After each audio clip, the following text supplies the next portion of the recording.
आजादी का अमृत महोत्सव।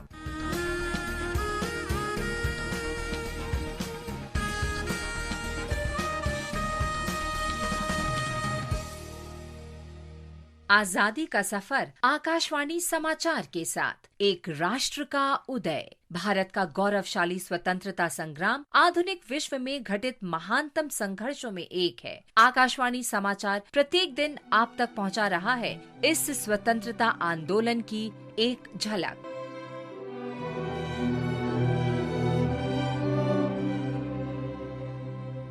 आज की इस कड़ी में हम स्मरण कर रहे हैं राजा महेंद्र प्रताप सिंह का। राजा महेंद्र प्रताप सिंह का जन्म सन 1886 में हाथरस में राज परिवार में हुआ था। 1914 में राजा महेंद्र प्रताप ने स्वाधीनता संग्राम में भाग लेने के लिए अपना राजपाट छोड़ दिया। 1 दिसंबर 1915 को उन्होंने भारत से बाहर काबुल में बागे बाबर में पहले अस्थायी भारत सरकार के गठन की घोषणा की। उन्होंने स्वयं को राष्ट्रपति घोषित किया और भोपाल के अपने सहयोगी क्रांतिकारी मौलाना बरकतुल्लाह को इस अस्थायी सरकार का प्रधानमंत्री बनाया।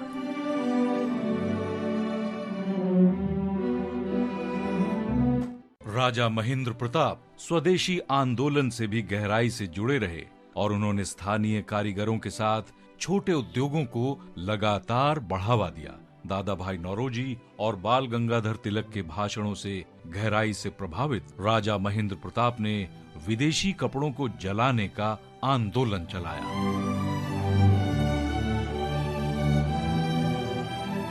स्वाधीनता संग्राम में भारत के लिए समर्थन जुटाने के प्रयास में उन्होंने बाहर के कई देशों की यात्रा की। 1929 में उन्होंने बर्लिन में वर्ल्ड फेडरेशन का शुभारंभ किया। 1932 में उन्हें नोबेल शांति पुरस्कार के लिए नामित किया गया। 32 वर्ष के निर्वासन के बाद राजा महेंद्र प्रताप सिंह 1946 में अंततः भारत लौटे। सन 1957 में वो एक निर्दलीय उम्मीदवार के तौर पर मथुरा से लोकसभा के लिए चुने गए। 29 अप्रैल 1979 को अपनी अंतिम सांस तक वो लगातार समाज सुधार के कार्यों के लिए समर्पित रहे। महान राष्ट्रवादी नेता राजा महेंद्र प्रताप सिंह को आकाशवाणी समाचार का शत शत नमन।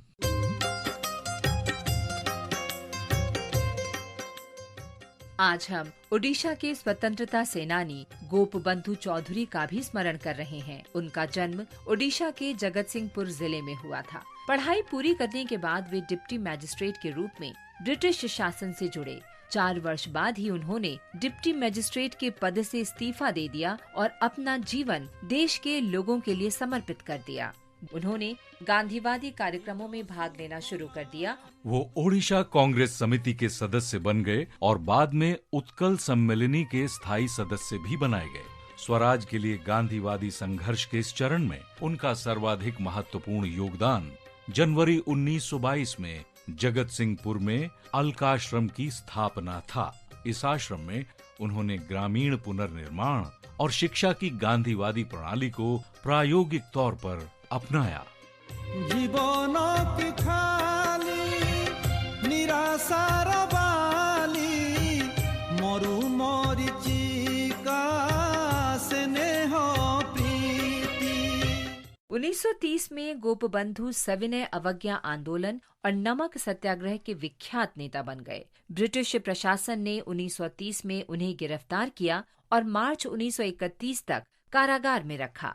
1934 में महात्मा गांधी ने ओडिशा में पदयात्रा की। गांधी जी ने गोपबंधु को बारी में सामाजिक कार्य करने के लिए चुना और गांधी जी की ही सलाह पर उन्होंने 13 अगस्त 1934 को अपने परिवार और कुछ सहयोगियों के साथ बारी में एक ठिकाना बना लिया और लोगों के लिए सेवा कार्य शुरू कर दिया।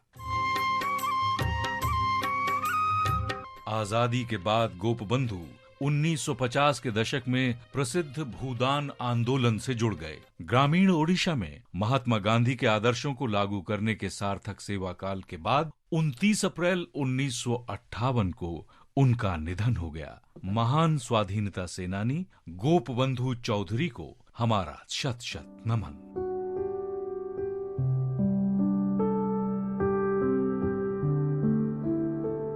आज हम शहीद इंद्रभूषण राय का भी स्मरण कर रहे हैं। उनका जन्म 1890 में खुलना जिले में हुआ था, जो अब बांग्लादेश में है। 1908 में इंद्रभूषण हाई स्कूल के विद्यार्थी थे जब उन्होंने चंद्रनगर के मेयर पर बम फेंका था। बाद में वे माणिक टोला गुप्त संगठन के सदस्य बन गए। अलीपुर बम कांड में शामिल होने के लिए उन्हें 1909 में 10 वर्ष के लिए सेल्यूलर जेल भेज दिया गया। सेल्यूलर जेल में ब्रिटिश अधिकारियों ने उन्हें इतनी अमानवीय यातनाएं दी कि उन्होंने 29 अप्रैल 1912 को जेल में ही आत्महत्या कर ली। स्वदेश की माटी के इस महान सपूत को आकाशवाणी समाचार का शत शत नमन। और अब आकाशवाणी समाचार के साथ आजादी का सफर की ये कड़ी संपन्न होती है। कल फिर मिलेंगे एक नई कड़ी के साथ।